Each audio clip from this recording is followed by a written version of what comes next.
Running a Fever, Episode 404, The Jeanne Calment Story.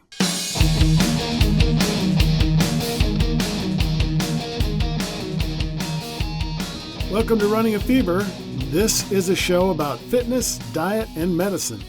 The goal is to live a long, healthy, happy, active life right up to the very end. To love my life enough to make it last as long as possible. I'm Michael Davis.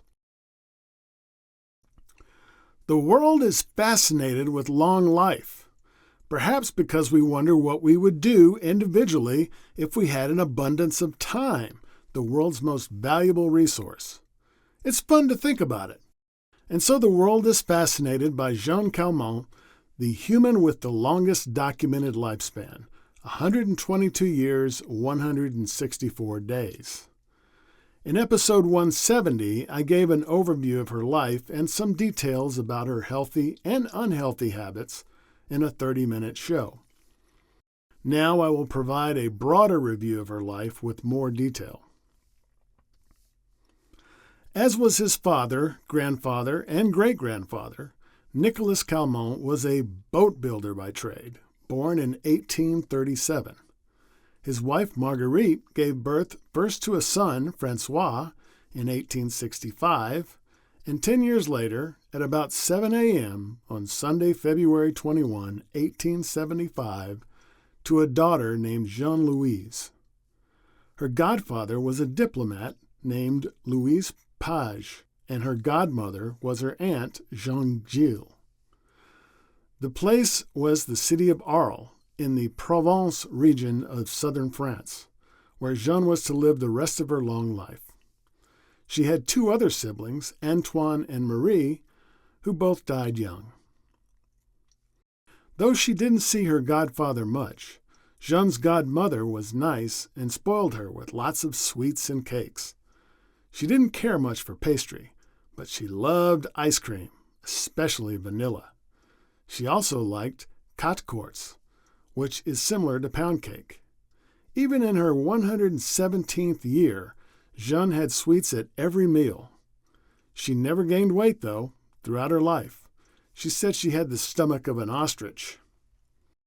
Sometimes she would have as much as 2 pounds of chocolate in a week, and she enjoyed a glass of port wine as well.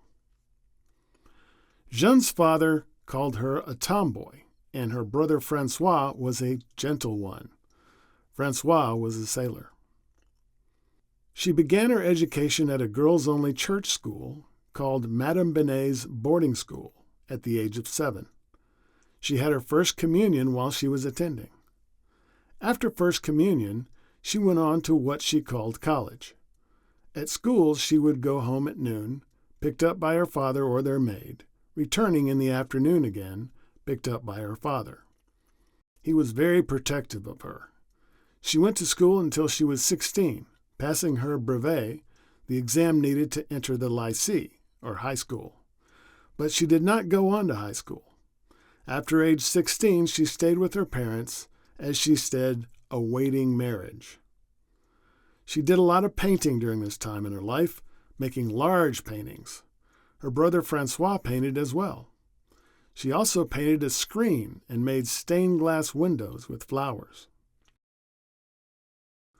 Vincent van Gogh came to Arles on February 20, 1888, when Jeanne was 13. It is possible that she met him. She said in some newspaper interviews that her husband had introduced her.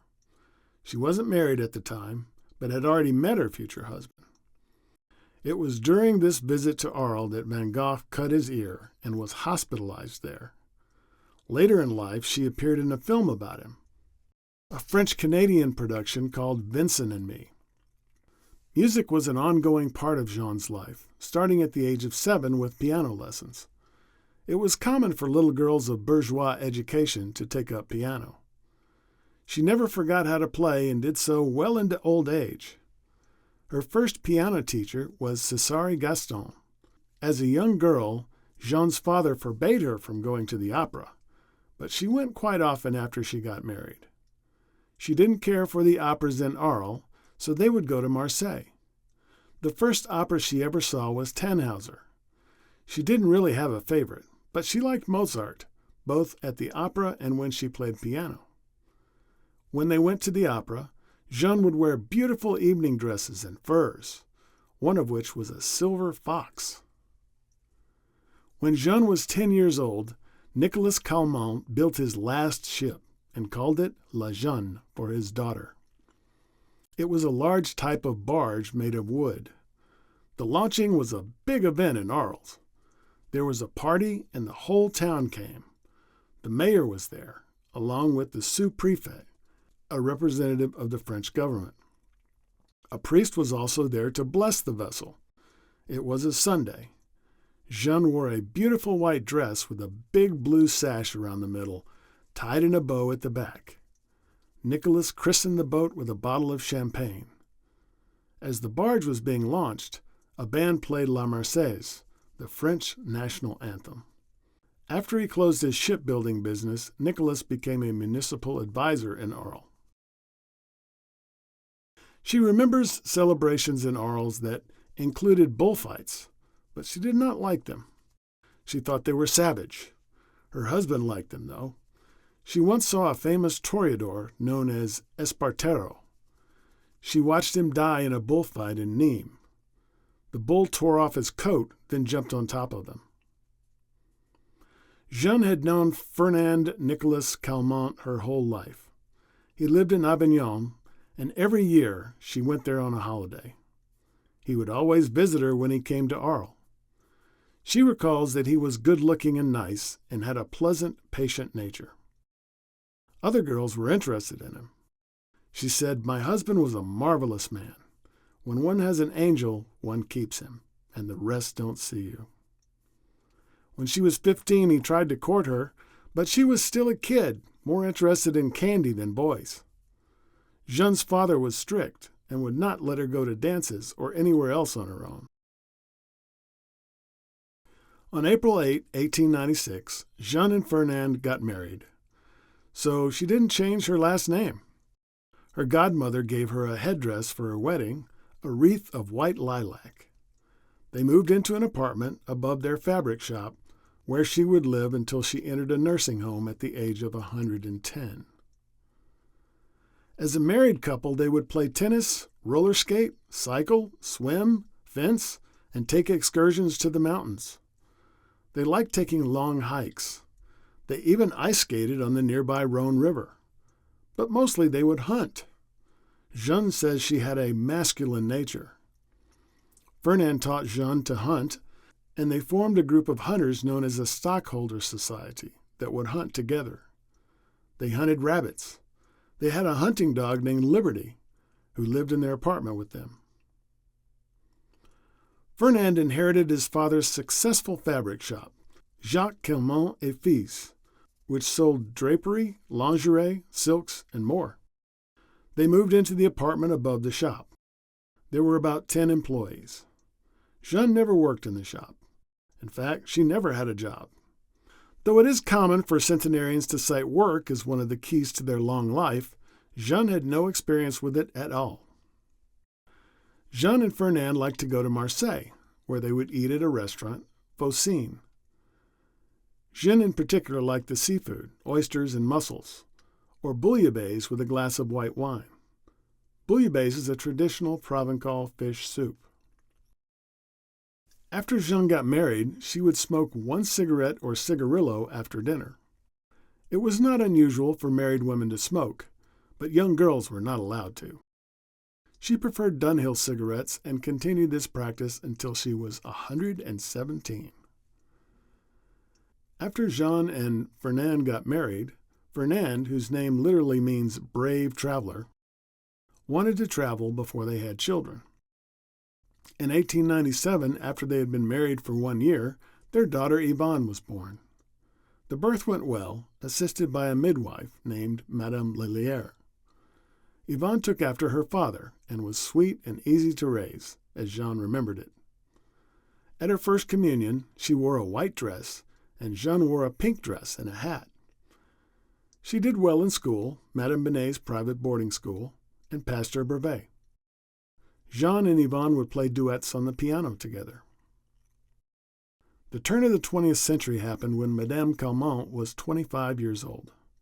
Her husband was 46 when World War I started and did not serve. They traveled a lot after the war. The worldwide economic crisis that started in 1929 did not affect the Calments at all. Their business continued to thrive. They seemed to be living a charmed life. Yvonne married Colonel Joseph Bilot, a career soldier, at St. Trophime, dressed in white satin and a lilac stem headdress, paid for by Madame Elrel. In 1926, they had a son, Frederick Bilot. Then, in January of 1934, Yvonne, now 36, died of pleurisy, which is an inflammation of the membranes that surround the lungs and line the chest cavity. She was hospitalized at first, then returned home during Advent of 1933, where she died. This was, of course, a very sad memory for Jeanne, and one she did not like to talk about. After Yvonne's death, Jeanne raised her grandson Frederick as her own, though he lived with his father in a nearby apartment. She remembered him as good-natured, and she loved him very much. He called her Manzane, which is a contraction of Maman Jeanne.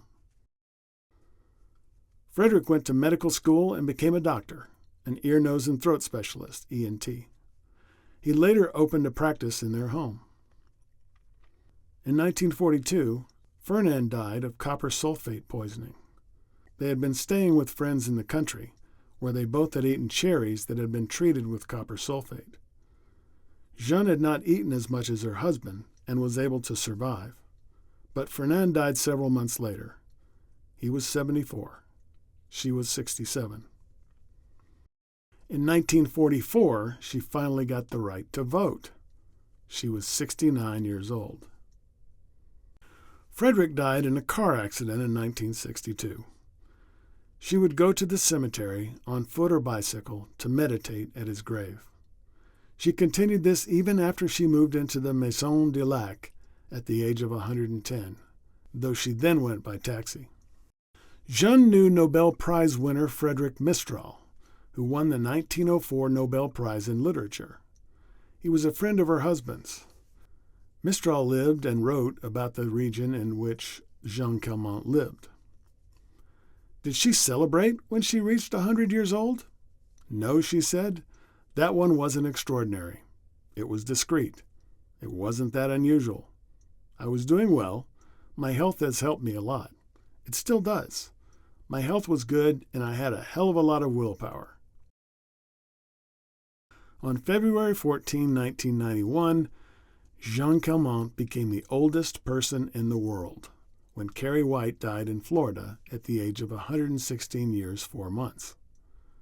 Jeanne was 1 week short of her 116th birthday.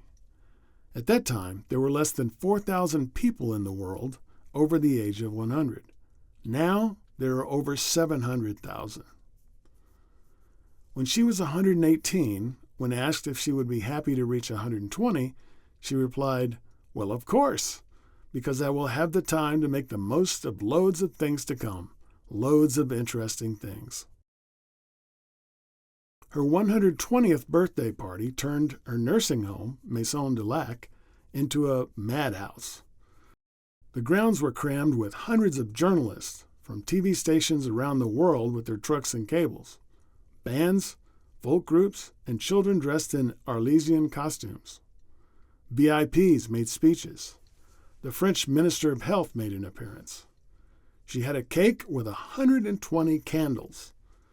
A parade of postal workers brought in over 16,000 birthday cards from over 100 countries around the world. Madame Calment was always religious. In her younger days, she would always go to Mass, and on Fridays she went to Vespers. She would also go to church on the first Friday of every month. And even near the end of her life, she always said a prayer in the morning. One prayer she said was, "My God, Lord, I need you more than ever to help me do certain things." She said the Lord's Prayer and the Hail Mary in the morning and in the evening.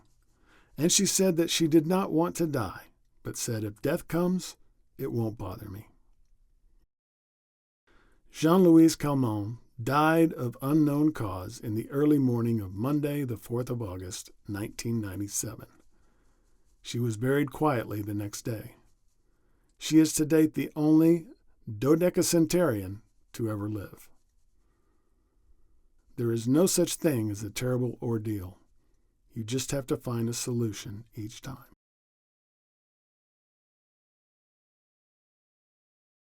Well, thank you for listening to Running Fever. Remember, if you've got the fever, keep it burning. And if you don't have the fever, then go out and catch it. And I will talk to you next time on Running Fever.